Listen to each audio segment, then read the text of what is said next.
Hey, it's James Taylor here. I was backstage the other day with one of my coaching clients. He's a very successful author and musician. And just before he went up on stage, he was about to perform in front of about 3,000 people, I think it was. And before he went up on stage, he turned around to me and he said, James, he said, sometimes before I go up on stage, I feel like a fraud, that I shouldn't really be doing this, that I'm unworthy of this. What he was pointing to there is a very common thing amongst creatives. And I call it creative imposter syndrome. And actually, 75% of the population have that sense at one point or the other that they feel like they're a bit of a fraud, that they shouldn't be doing this, or unworthy of doing this kind of work. And the studies on this are fascinating. Actually, the first studies on this feeling that so many people have, it goes back to the late 70s, where they looked at high-performing women, very successful women in organizations. And what the scientists wanted to know was, why, even though these women had achieved success, did they feel unworthy of that success and the work they were doing? Now, there's a couple of symptoms that I want to you could do a bit of a self-diagnosis here of whether you have any of these same thoughts and feelings. So the first one is, do you ever find yourself saying to yourself, maybe you're about to get up on stage and perform, feeling a bit of a fraud? Do you, when you're writing, maybe if you're a writer, when you're writing, thinking to yourself, and that voice is saying to you, I'm not really a writer. I'm not really a writer, am I? Or before, maybe you're going to pitch an idea, you're an entrepreneur, and you're about to go up and do that pitch, and that voice in the back of your head says, you're not really an entrepreneur, are you? That little doubting voice. Because that feeling that you maybe an imposter, that you're a fraud, you shouldn't be doing this kind of work. That's one of the first symptoms.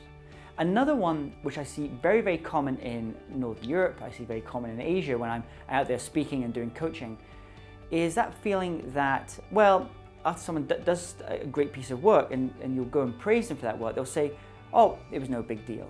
It was no sweat, no big deal. So they'll look to downplay the hard work and the creativity and the thought that's gone into doing that thing. Do you ever feel that? Or an even more common one is where creatives will often, they may do something and they may start to have some success with it, but then they'll put it down to luck. They'll put it down to external forces. And there's always external forces at play in anything you do. But those creatives who really say a lot, well, it's all, who knows? I have no idea. It's all down to luck. And that can often feed into this feeling of creative confidence and feeling like you're a bit of an imposter as a creative. So here's the good news. I want to give you some solutions.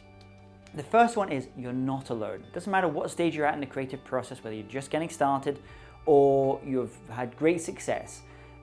Creatives at all these levels have that sense, that feeling at some point, or most of them will have that sense. So don't worry, you're not alone on that. The second thing is that a little exercise I'd like to give you to help you with that, if that's an issue you have. And here's how it works. Just sit down. I want you to write your biography. A short biography, it could be 100 words.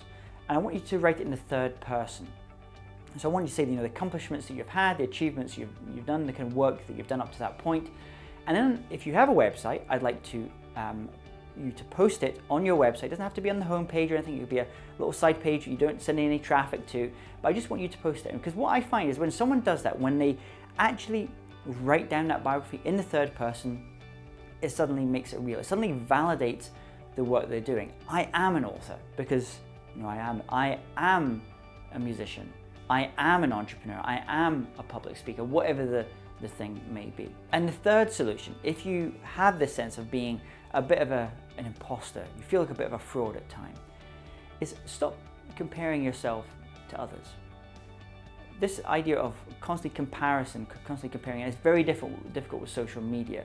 There's a wonderful book by Alain de Botton, the philosopher. It's called Status Anxiety, where he talks about the people that are most often doing this comparison between themselves and other people, like constantly all the time, are some of the most unhappy people in our society. So stop comparing yourself. You are you, you're original. There's only one of you. You are creative. You should be doing the work that you're passionate and you love to do. Go for it, go create. Hi, it's James here. Did you enjoy that episode? If so, there's two things that we can do to continue the journey together. Firstly, I would love if you to subscribe, give us 5 stars and leave a comment. Secondly, if you go to jamestaylor.me and enter your name and email address, I'm going to send you some free goodies all around creativity and innovation. Look forward to continuing the journey together.